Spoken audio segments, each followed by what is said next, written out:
Speed. Marker. And action. This podcast is being recorded at the Motion Picture Institute, the oldest film school in Michigan, training the next generation of filmmakers today. Check out the website motionpicture.edu and schedule a tour now. Hi, welcome back to the show. Today I have a very, very exciting guest, someone I met recently and just couldn't wait to get on here. His name is Scott Smith. He is a native and lifelong resident of Lansing, where he studied both popular theater and classical organ, starting at the age of 9.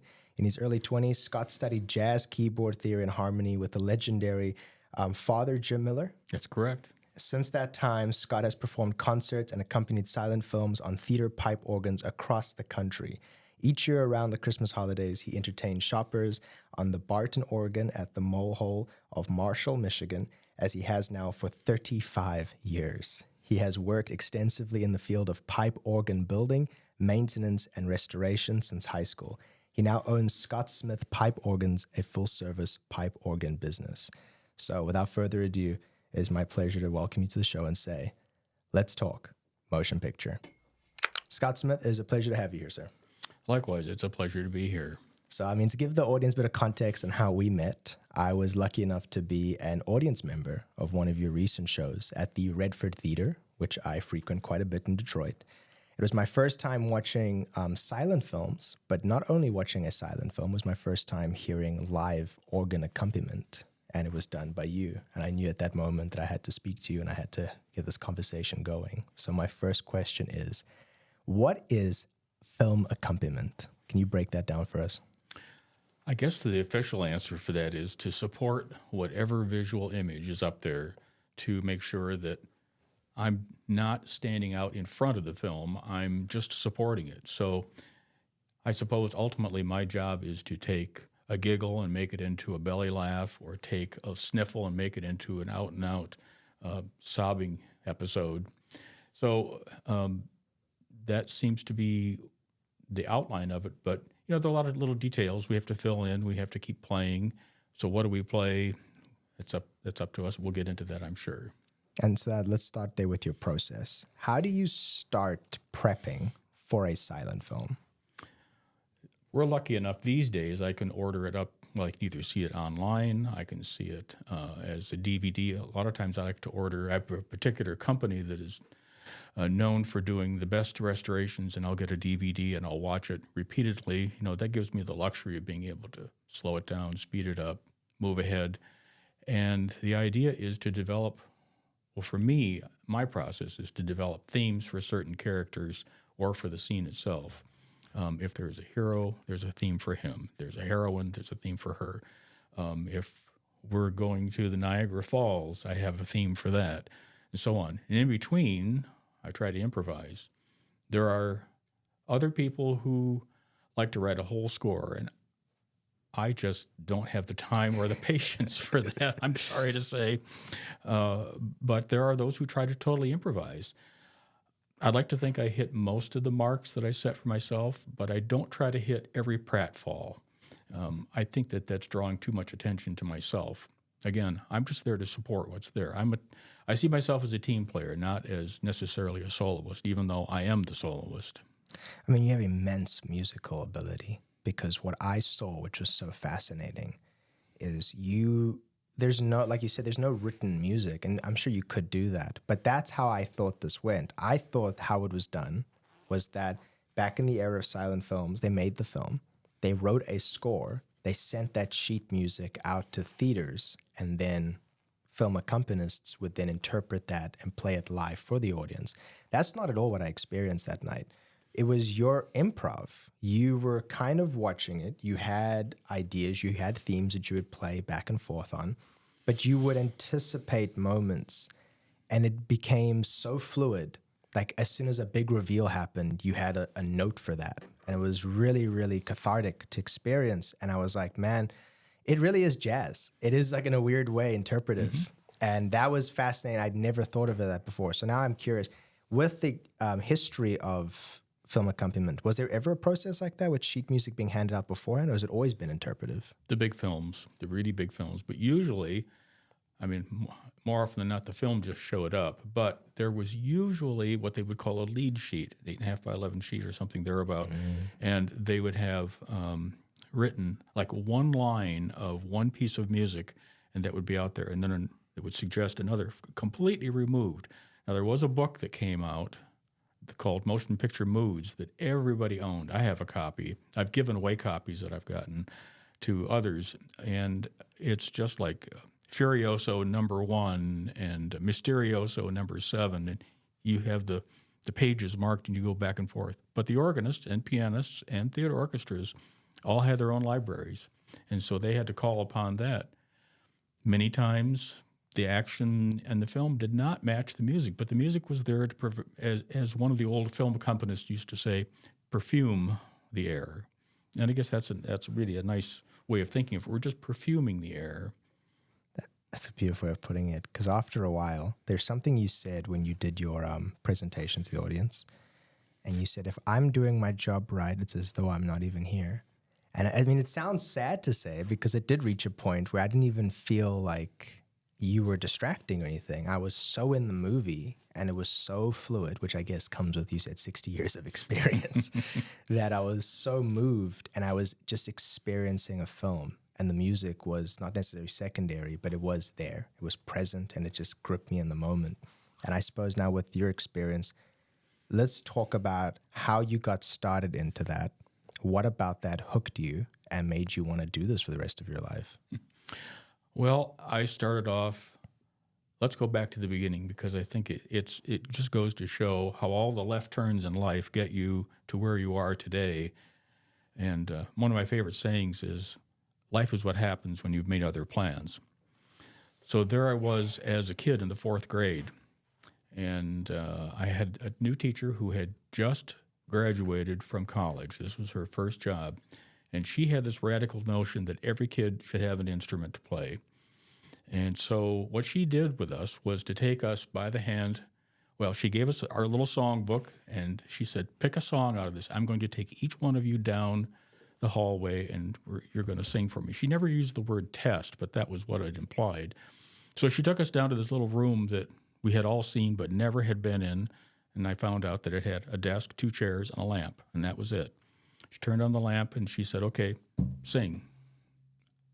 At that time, I was pretty self-conscious about my speaking voice, and never mind my singing voice. So I picked the shortest. I'm going to outsmart my teacher. I picked the shortest piece in the book, and she didn't smile. She said, sing it again.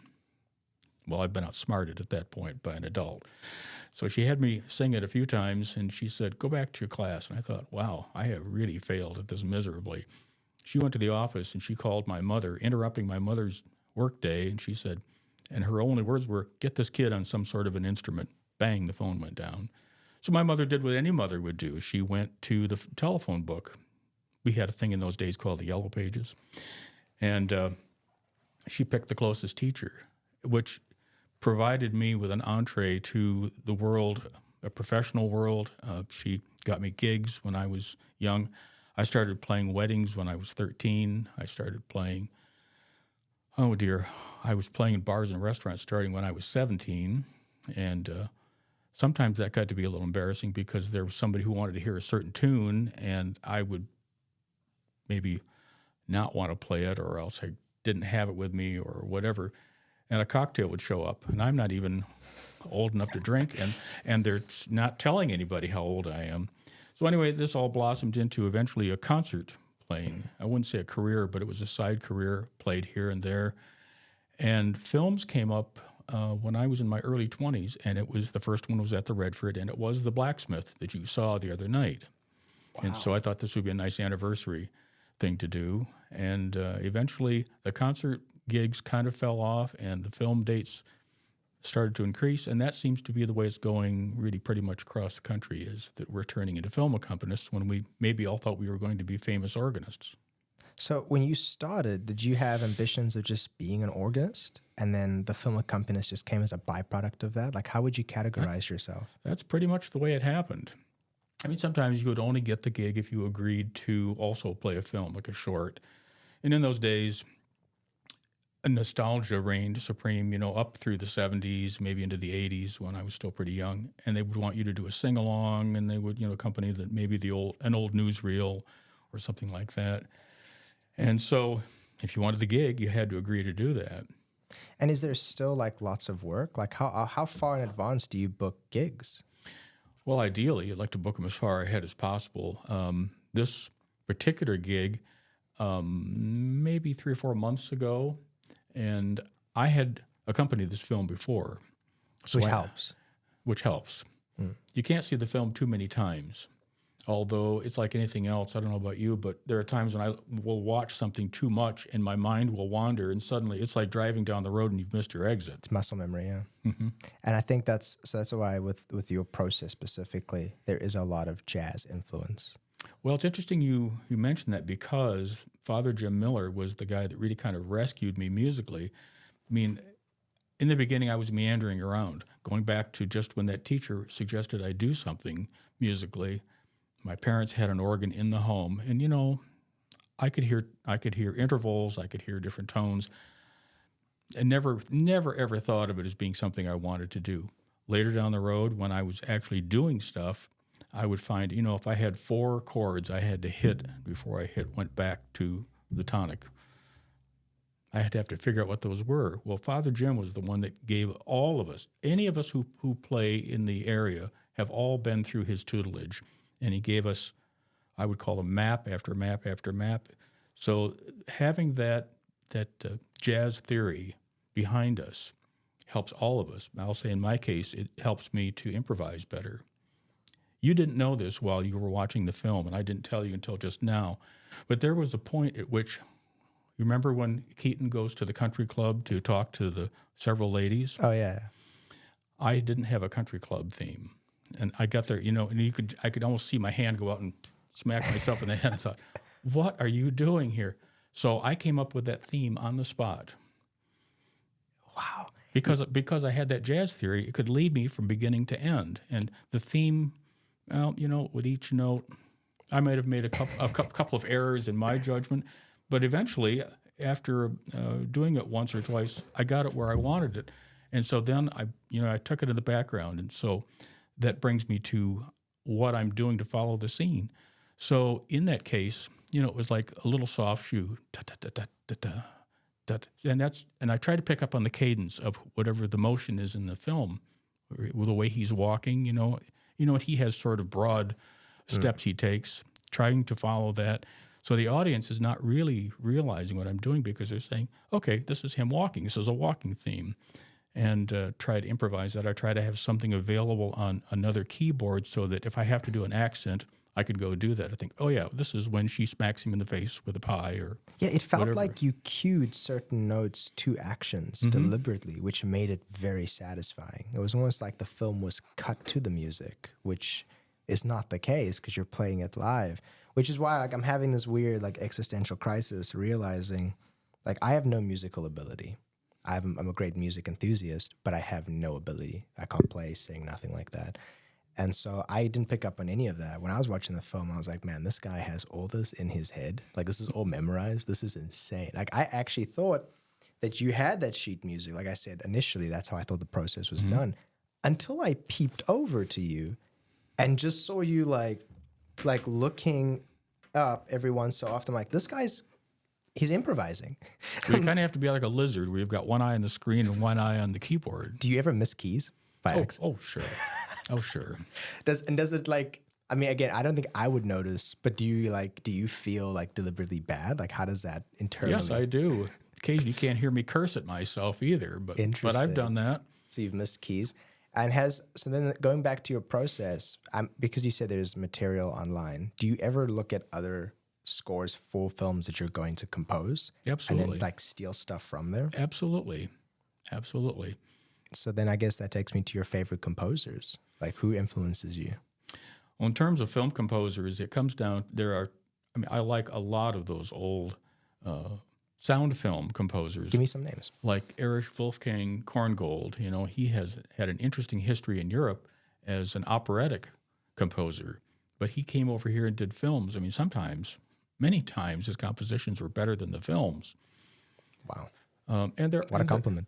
and there are others to current day. John Williams. I mean, he's head and shoulders over everybody else today. You know, he just turned 92 yesterday. Insane. And he's still composing. Yeah, and he's denying that he's done. Also, I would say that none of us that have grown up in the modern age can say that we are not influenced by cartoons. And they had some brilliant people. Carl Stalling is the big name there. Carl Stalling started out in Kansas City as a composer, conductor, organist, pianist, and Walt Disney, as a very young man, walked through there and I guess watched a film and heard him and offered him a job. From there, he moved over to Warner Brothers, where he spent the rest of his professional career. And, you know, he really kind of set the standard for pratfalls and hitting your cues. Of course, they had the luxury of having a click track. You know what that is. No, I don't. So with the click track, you've got all the orchestra members with the cans on, and in the background, what isn't recorded, what they hear is tick, tick, tick, tick, tick. And so they have to follow that, and that helps them to watch the motion and be able to play the music. You can't really vary too much. And the luxury of the click track allowed them to be able to cue things better. So between the films and the cartoons, I think we're all kind of influenced by that. So then have you ever recorded for a film like score? Have you done any of scoring? And having just said that, yes, I have, but I didn't do it in that way. Interesting. Back when I did the Blacksmith the first time here, Motor City Theater Organ Society also owned a film from 1928, a silent film of the Upper Peninsula State Fair. Okay. So you've got everything you'd see on stage. I mean, you trapeze artists, and you've got people spinning plates and everything, animal acts. So the thing was, for whatever reason, I could not watch the film while I was accompanying it. So what I did was they gave me the length of time that the film took place. And I figured, this isn't like a drama or a comedy where I have to doing something. You ask yourself, when you go to a fair or circus, you're going to hear music in the background, and once in a while you'll hear a crash cymbal or something or a drum. I couldn't do that. So what I did was I chose a bunch of idiomatic music from that time period, in the 20s, early 30s. It must have gone all right. It went into the state archive. They wanted a copy, and that was the reason I did that. And we did that at the same time we did a recording. As the theater was closing in Lansing, I recorded a bunch of stuff, which we eventually produced as at that time, a cassette. But we also recorded that. So as far as I know, that is still in the state archive. So there's no way to access that, is there? There's not like an online platform I can find that? That's a good question. I don't know. But that would have been done 1980. I think what we should do is you need to try and track that down, see if they ever digitized it. And if you let me know, I'll add that to the podcast. All right, I think that'd be really fun to go check out. Because I was, I didn't even know this was still a career. I didn't know that there were still like organists doing this. I know at the Redford they have people. They have, I think the guy who's the president of the Redford, John Lauder, he's an organist. He can play organ really well. And I've seen him do like stints, like just welcoming people in, performing. I don't think I've never seen him do a film. Yes, so, John does films. Which I didn't know. So when I saw you and I saw your show, I was like completely in awe, like just taken aback. And I was in the third row from the front, so I had like a front row seat. I could see your fingers moving, and I was wondering, man, how beautiful of an experience this is. And you say you've done this across the country. So do you have theaters that you frequent? And if so, which theaters do you go to besides the Redford? Which theaters still do this?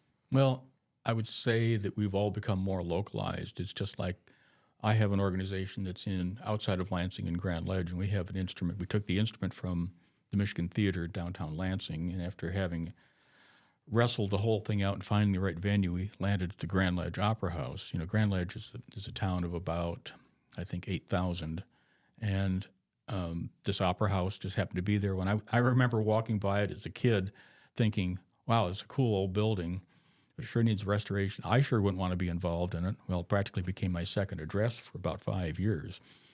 So we have that there, and I have played films in, of course, here at the Redford, at the Senate Theater, where I'll be playing next month.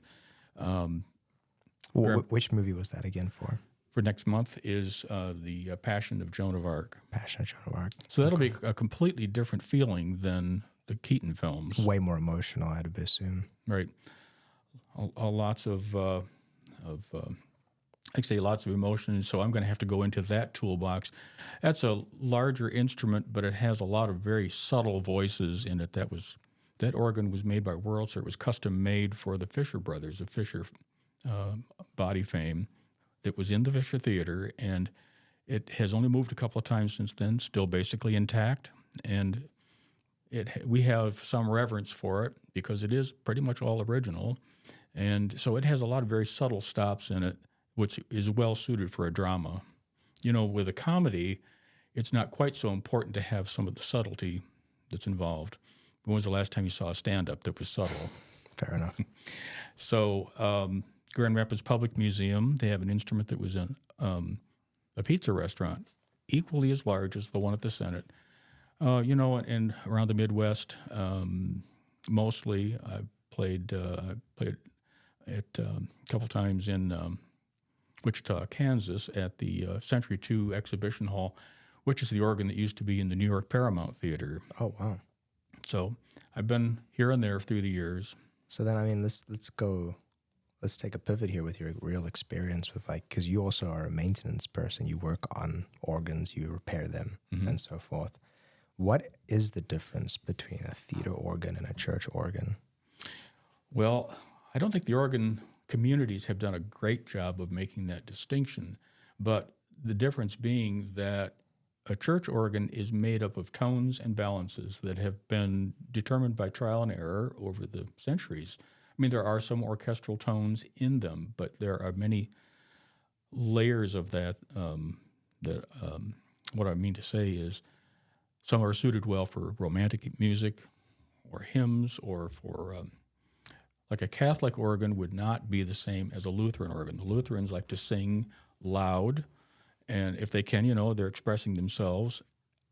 The Catholics, it's more of an accompaniment instrument. So you can have the same instrument in both churches, but they would sound entirely different because of the way we have of adjusting the tone and the volume and all. These are the things that you learn when you get into this trade. That's so interesting. So you're saying, like, not only is the instrument built differently, the building's acoustics also play a huge factor into the sound. The worship service and all. So a theater organ was really intended to emulate and or replace a theater orchestra. So you compare a theater orchestra with a symphony orchestra. A symphony orchestra, again, is like a large versus a small organ. It's got much more subtlety that's available. You have more instrumentation.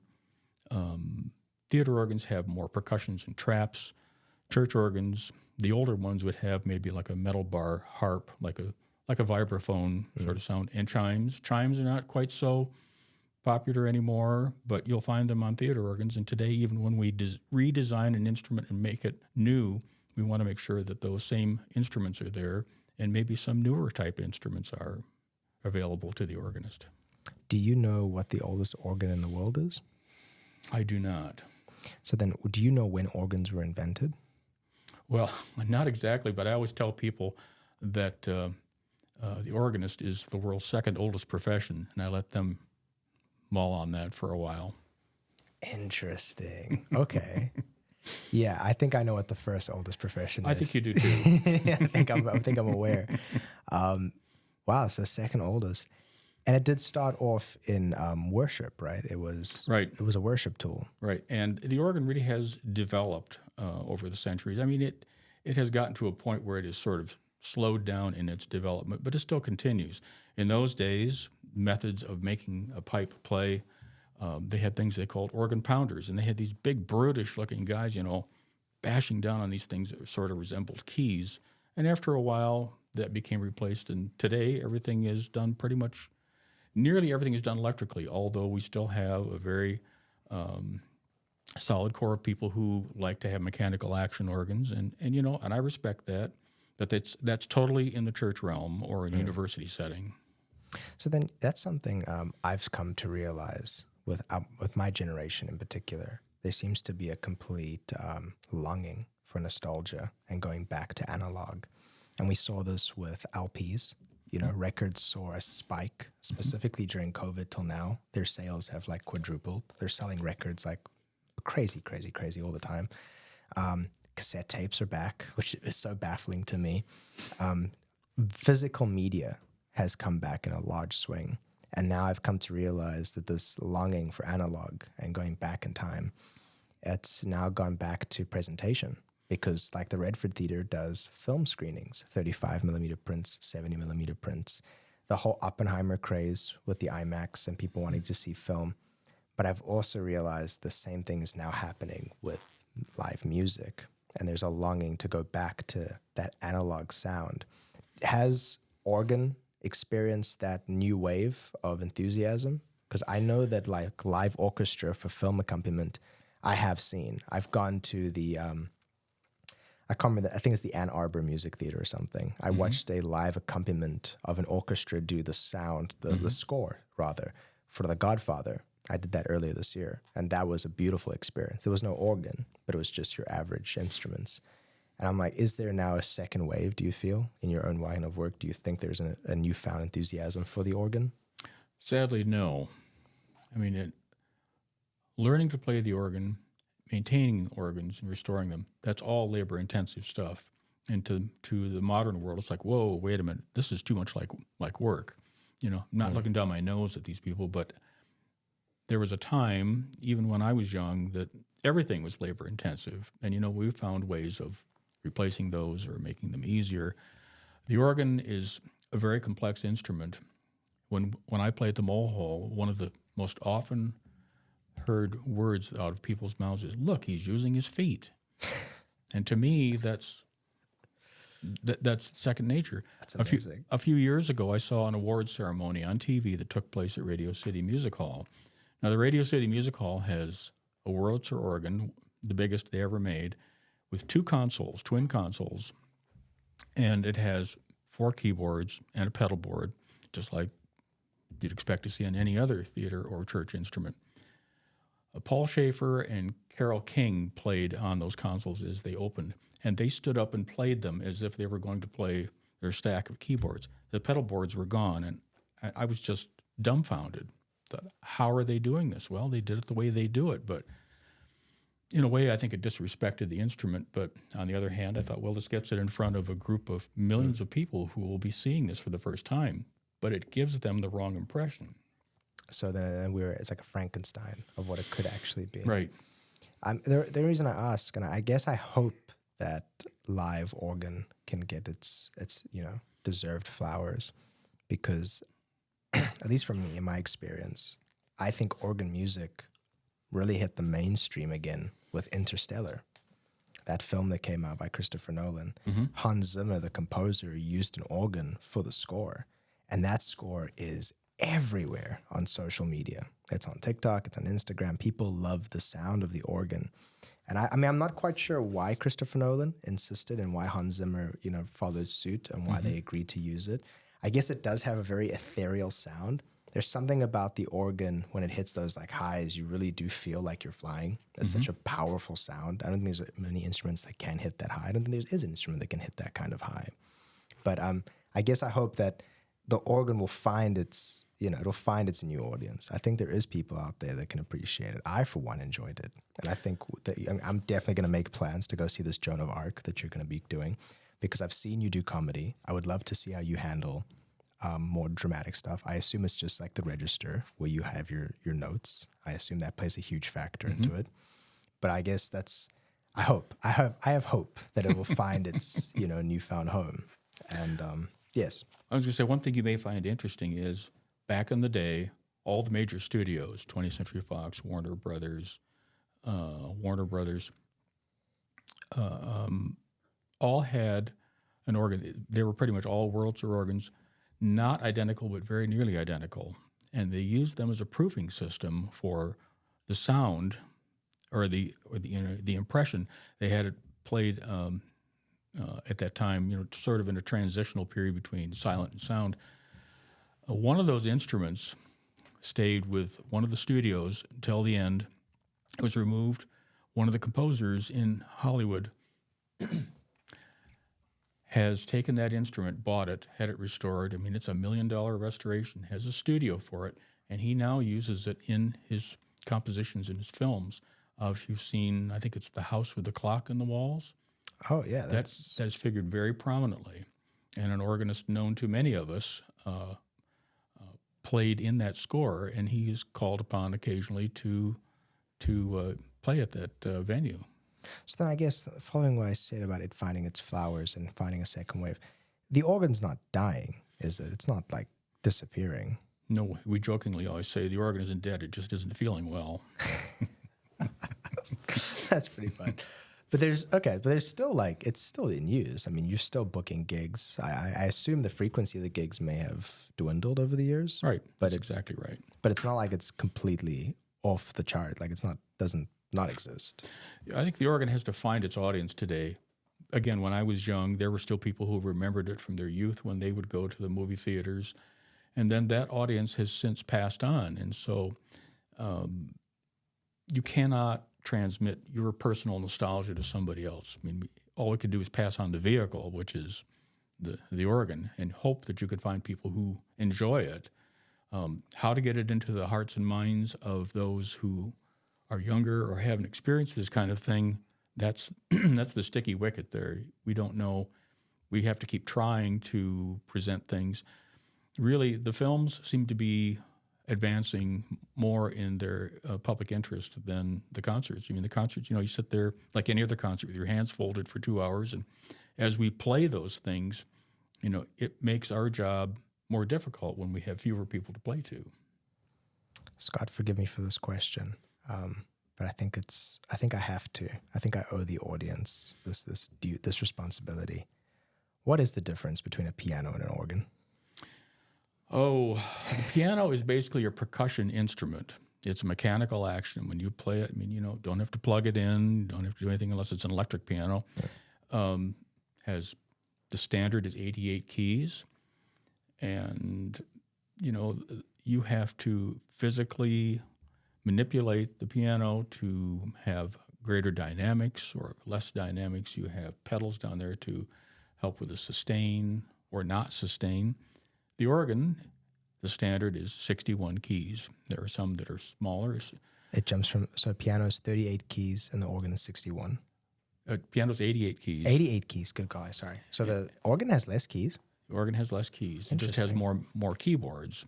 Oh, I see. So the organ, as we know it today, is basically, with the exception of those that are mechanical action, it's basically an electrical device, and you have, when you press that note, it goes through a series of processes. Today, it's all done electronically, and the idea is to make it as fast as possible. I mean, that's a very important thing, is the speed of reaction of the action and the pipes. We press that note, we want to hear it instantaneously. Why does it take a while for the sound to carry? Acoustics, mostly. I mean, no matter what we do technologically, sound still moves at 1,000 feet a second. Okay, so you are limited by physical space. A piano, you're right there. Gotcha. The organ is either in the walls or someplace. Even those that are exposed and voiced accordingly, there is going to be some hesitation, and you just adjust to that. And that's why when I go to a venue, that's the one thing I can't practice at home, is getting used to the acoustical atmosphere that I'm in. Yeah. What is the practice? What does your practice schedule look like when you're going to a new venue? Like, how often do you do? Like, do you have like a routine? I try to prepare as much as I can at home. Watch the film a few times. Try to come up with at least some compositional idea of what I want to do with these themes. I'm going to back up here for a second. There was a colleague we had years ago who was really a fine organist. But when I would go to his presentations, I was always befuddled by the fact that he was explaining to the audience that he was going to have an overture. Well, okay, it was all of his themes. It's like explaining a joke. No matter how much I explain it, if you don't get it, you don't get it. And this overture would go on until, your eyes would start to roll back in your head. Again, it was good music, but it wasn't what they came for. So I want to have these themes be not not too involved. I don't want to have great stretches where I'm going whole octaves and that sort of thing. I want to keep it fairly controlled. I want the people to be experiencing what they're seeing, not what they're hearing. But if I take my hands off the keys, that's when I want them to notice that I'm not there. So I try to be prepared at home with that basic toolbox. I go to the venue. I've played the Redford many times, but I still had to take some time. It took me an hour probably just to get my head to the point where I wasn't paying attention to what was going on in the room. Like all rooms, the Redford has certain bass notes that seem to hang over just a fraction of a second longer than others. Okay, so I had to time things a little differently, or I have to use different stops down there. It's just a personal thing. Some people can just sit right down and play. I'm not quite that malleable. I have to get used to it. But after about an hour and even into the second hour I was practicing, it was fine. And I did not practice necessarily completely the film music that I had prepared. I was using things that I was comfortable with. So then I can become more at one with the instrument. Because, I see myself as kind of an introvert. And so that means that if I have something that I want you to know, I'm going to let it out just when I want to let it out. And that is the way a creative person operates, is that instrument that I'm playing on is my communication device. That's the thing that I'm trying to get out to you. And so when I'm playing a film, I'm giving you, Keanu, my opinion of what is going on that screen. And that's what it comes down to, is a creative person giving you some sort of an idea of how I see things. I think that's a very beautiful way of putting it, sir. And I think that, to play onto that, as a filmmaker, I work with composers.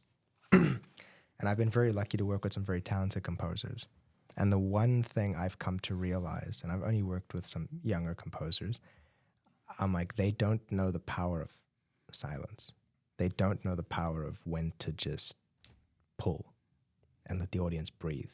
Because what you do as a composer, yours is a little bit more sophisticated. You're doing it live and on the spot. You're a true magician. But when I'm working with somebody and we're putting a score together, I'm like, okay, your job is to inform the audience how to feel. Mm-hmm. Because a lot of how we feel isn't just visual; it's audible. When you hear your mom or your father's voice, that's a feeling. That's an emotional reaction. Right. And so music has the same powerful effect. And on a film, you hear those notes, you hear the motifs and the themes and all that, and it influences you.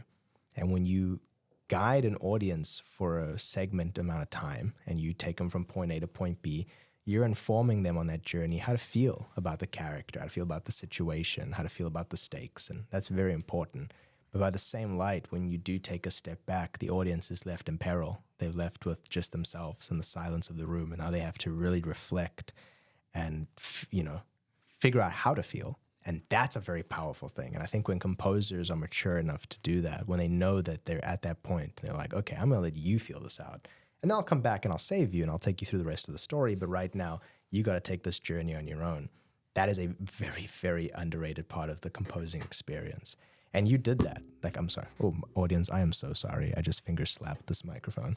But you did that. And I know the process. I'm familiar with it, even though I'm not a composer, because I've done the work with composers. But seeing it alive, seeing you take that, triumphant, was very, very, fascinating to see, because you knew you had us eating out of your palm. And I think it's such an incredible talent. And I want to play with that because I have a question here, which is, with your practice time and you go to the venue and you have a process and you try to figure out the space and how the sound travels. But now, what is your goal? What is the goal when you're composing a film, whether it's live or you have time to prep or not? What is the goal anytime you go into a project? I want to take that audience with me from the first frame to the last frame, basically, as you say, in my hands, literally, and not let them go. They're trusting me to take them on this journey. When they come into the venue like that, you have this instrument that leaps from the walls. And my job is to control that and have an experience for them. And that's what I want them to have, is a solid experience that they feel that it's taken them someplace else, and we've come back home again. And, the lights come up and they realize, I'm still here at the theater and I've been someplace else, like Dorothy going to Oz and back. I was going to say, as you were speaking there, made me think that, and as you know, as a filmmaker, continuity is everything. You can't just drop the ball in the middle of the game, because you are the only one that has any way of getting them through this experience. Otherwise, they're left with just a visual image that they may or may not be able to conjure up some sort of an idea in their head where I'm taking them. But that my goal is to take them safely. That's the idea, safely from A to Z. And when they're done, hopefully they've enjoyed themselves. They've had a nice experience, and here we are on Friday. Hopefully that experience we had last Saturday night is still with them. So then you've done films on the spot, right, where you haven't had any time. Oh, yes. You asked me that the other night. Yeah. What is that like? Is that a more nerve-wracking experience? Are you more on your toes? It's a little scary. Had one venue that an amateur had bought the theater, and he'd slapped together this instrument, and it was, unknown to me. I didn't know what the organ was going to be like, if I was going to be playing a scale and there'd be dead notes or what. So he seemed to take this all rather for granted. And this goes back many years, but I went to see the organ. That's what I was there for. And it was a good experience. We saw some other things while I was there, some movie shorts and trailers and that sort of thing. Beautifully projected, nice equipment. But then he came to me and said, afterward, we have what we call open console, where anybody can go to play. He says, hey, we got this film. He said, so-and-so didn't show up. They were going to play it. How do you feel about doing that? I said, what film? And he said, blah, blah. I said, never done that film. Oh, you can do it. So I go up, and I'm thinking, I don't know where I'm going with this, because what's concerning me is not just what's in the moment, but what's coming down the road. I thought, what if I flub this thing completely? What if I miss a really important thing in the film? There might be somebody in the audience who is going to be interested in having me do a film someplace else, and they think, well, I was at the XYZ theater, and he really did a lousy job. Yeah, Scott Smith just didn't nail it. That's right. He held the hammer and he held the nail, but he didn't do the job. So I sat down, and it was about a railroad a chase scene, almost continuously for 20 minutes. Classic, okay. And it felt like it was 2 hours when I was doing it. But, I just reached into my toolbox, and I thought, well, okay, lots of runs and lots of scales and lots of bashing on the keys. And it worked. And he offered me, he says, hey, you did a nice job on that. Why don't you come and do a film for us later on? So, and it worked out. It worked out. There's a great piece of advice I received from a sound mixer here in Michigan, filmmaking piece of advice. And that was stay ready. There's no such thing as preparing. There's just be prepared. Mm-hmm. And he has his entire sound kit. And Travis Williams, I'm giving you a shout out here. But he has his entire sound kit set up right by his door. So anytime he gets a call from anybody, he can go. Mm-hmm. And then I'm like, but then what if it's like this type of condition outside? What if it's this type of recording? What if and he's like, I'll improvise. I have my experience and I have my knowledge. And then those two meet in the middle. That's where I can improvise, and I have confidence to do so. Mm-hmm. And it sounds like that's something I'm starting to realize actually exists in pretty much every profession, including yours. Mm-hmm. That idea of just be prepared, stay prepared, right? You're constantly ready to jump on. Take the job seriously. Whatever you're presented. There is an organist I know who has bragged to me that his quality of accompaniment is all based on how much he's getting paid. Well, to me, that audience doesn't understand whether it's, one amount or a larger amount. I have to work on it, because I feel like I have a reputation, maybe not a big one, but I have a reputation to maintain. In fact, the smaller the reputation, the harder it is to maintain and the more critical it becomes. I do the same job no matter what I'm getting paid. And if there's anybody out there listening that's running a venue, don't remember I said that. Scott, I have to backtrack there. You met a composer, a film accompanist, who measures measures the output of their quality on the like amount they're paid. Like that's their gauge. If I'm paid like $200, you're getting $200 of quality. That is that's a horrible approach. Well, it's all about them. In a reputation business, which is what the film business is, that just seems so backhanded. Why would you do that to yourself? It's so interesting. I don't know. If we could talk to Marlon Brando about that. He would have. He never would have believed that kind of thing was possible. But I just don't believe in being so slapdash about the whole. No, thing. You see, that's the thing I don't understand. I don't understand people who get into the film business, because I mean, I can understand someone listening to this podcast. There's going to be two reactions. There's going to be, I didn't think this was filmmaking, and then there's going to be, wow, this is filmmaking. And I think you fall into the line of work. A projectionist, because I'm a film projectionist. That's kind of what I do just to pay the bills. The guy who trained me, he said that the film projectionist was the last person to touch the film. That was the last person, especially back in his day with 35 millimeter and then IMAX and stuff. He was the last hand to touch the film, to give it to the audience. He was the gift giver. And I loved that perspective. I love that. That's somebody who didn't just do it because it was a job. They got into it and had like a passion for the process. And in a weird way, especially back in like the 1920s when this really kicked off, your line of work, you're the last person to, really make the film in that sense, because you're standing there while sitting and you're giving the audience a show, but you are guiding them through that story. You're the last filmmaker to touch that film. And that's a very special thing. So I think I struggle with anybody who comes into this line of work and doesn't want to give their all. It's a gift to give. That's the gift of what we do. It's special. I mean, I saw there was so many. I was struggling to get your attention at the end of the show. There was like a line of people who just wanted to speak to you and meet you, and that's got to be really fulfilling. Is that there's people who feel so moved they just want to come up and give you a handshake and say, job well done. Thank you for giving me this night out. That's got to be rewarding in its own way. It is.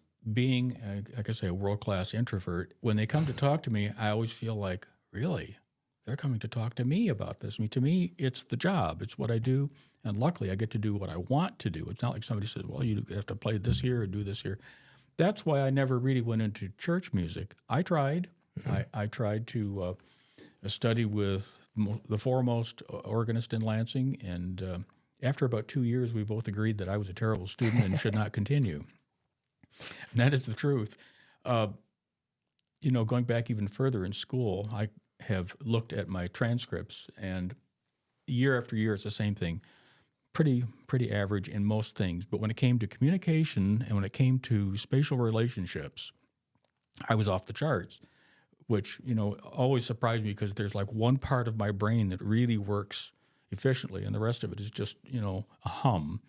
But I realize now in retrospect that this is what I do. I'm communicating, that part of my brain that sees that moving image and wants to deliver a message about what I'm seeing works, just like that. And what is the biggest misconception you feel that people have about organ playing just in general? That it's boring. Interesting. I think there are more, at the risk of being insulting to those that do this, there are more boring organists out there than there are boring organs. A famous organist that we all follow he was born and he had the talent and he took the theater organ to new heights. George Wright was his name, and George was born in 1920. And in the 50s, again, he was born at the right time. When you went to the hi-fi store, you could have your pick of, especially with Curtis Mathis, they had this wall of records, and you could pick one. Well, these new recording techniques and all you could get on these LPs were astonishing. People had these walls of speakers, and they would turn it up. And the organ suddenly came alive because George Wright could play well. And one of the things he said in later years was, in an interview, he said, George, your playing, your style is so staccato. It's a crack. It's not playing the note out to the full measured value that you're reading. If you're singing, it's almost percussive. all along. And he said that was a conscious choice I made years ago. And I thought, because George was experiencing, live bands and orchestras were popular at that time. And you listen to any live band or orchestra from any period of time, when they're trying to get a musical point across, especially jazz, it's not going to be the way it's written. It's going to be the way that they want it to come out. I was thinking on the way in about, this year is the 100th birth anniversary of Henry Mancini. And while Henry Mancini's music is deceptively simple, you just try to play it and do it well. And I'll go back to probably his first most famous piece was the Peter Gunn theme. Do you know this? I'm not familiar, no. Well, there's a cadence that starts off there, goes through the whole thing. Bum, bum, ba-dum, ba-dum, ba-dum. That pianist, by the way, in 1957 was a young jazz pianist named Johnny Williams, who is now John Williams. Oh, boy.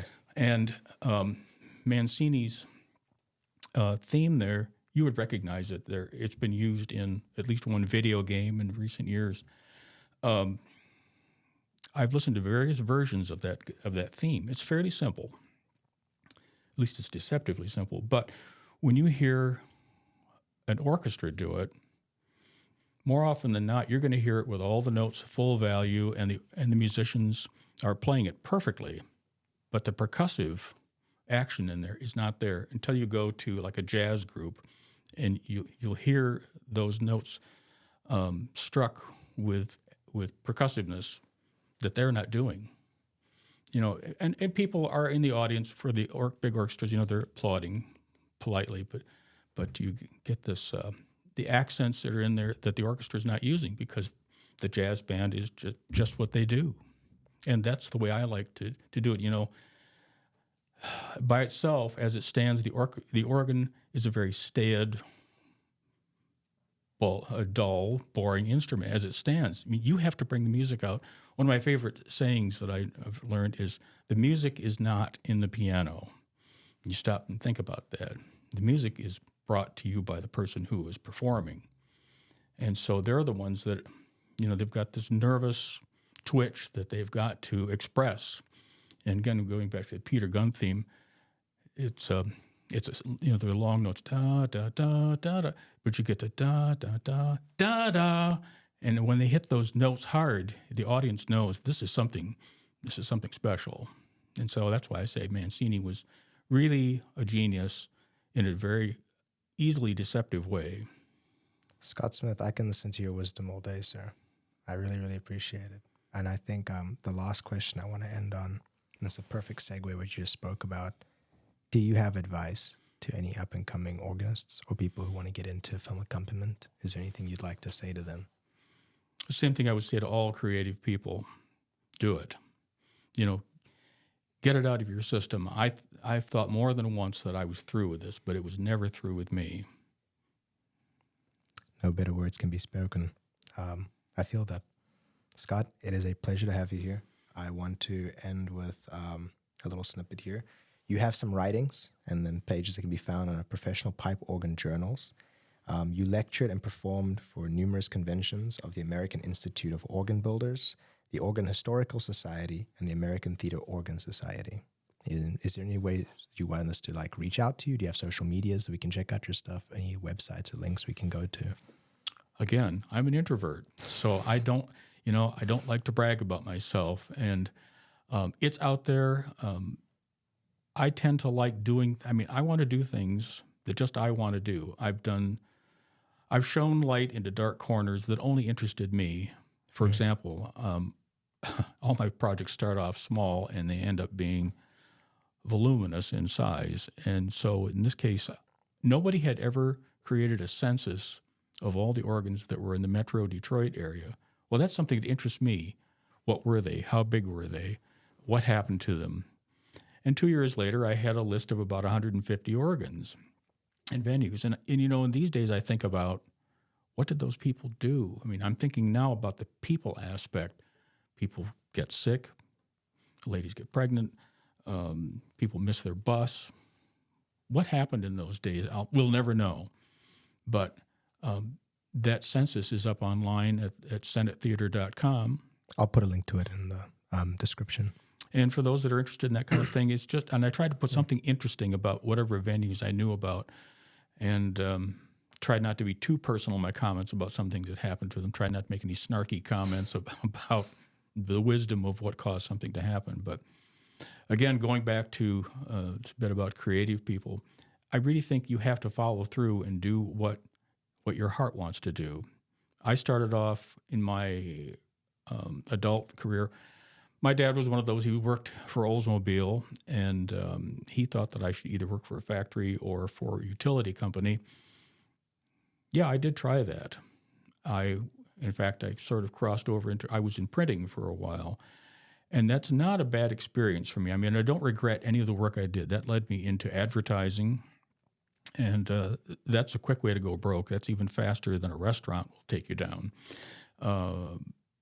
So I don't regret having done that, but it's always brought me back to the creative side. Now, why did I go into pipe organs? Because they got me closer to playing the instrument. I mean, at least I was with the instruments, and I can go in and I'll say to like a church organ, say, well, this note isn't playing like it should. You want me to work on this? And, well, I didn't know that wasn't working right, but yes, what can you do? And I like to think that being a technician makes me a better organist. Being an organist makes me a better technician. I have to live within, between my ears here. So that's why I'm giving the advice for creative people: follow your heart. It'll never deceive you. It'll never let you down. Scott, thank you so much for being here today. I greatly appreciate it. Thank you. So, guys, that is Scott Smith, professional organist / film accompanist. We appreciate your wisdom. We appreciate your time. And I would like you to be a friend of the show. So I'll put some links to your stuff. With that, guys, that was Let's Talk Motion Picture. Thank you. This podcast is brought to you by Motion Picture Institute, a film school located in Troy, Michigan. If you'd like to know more about our extensive one-year filmmaking program, please check out the website at motionpicture.edu and schedule a tour today.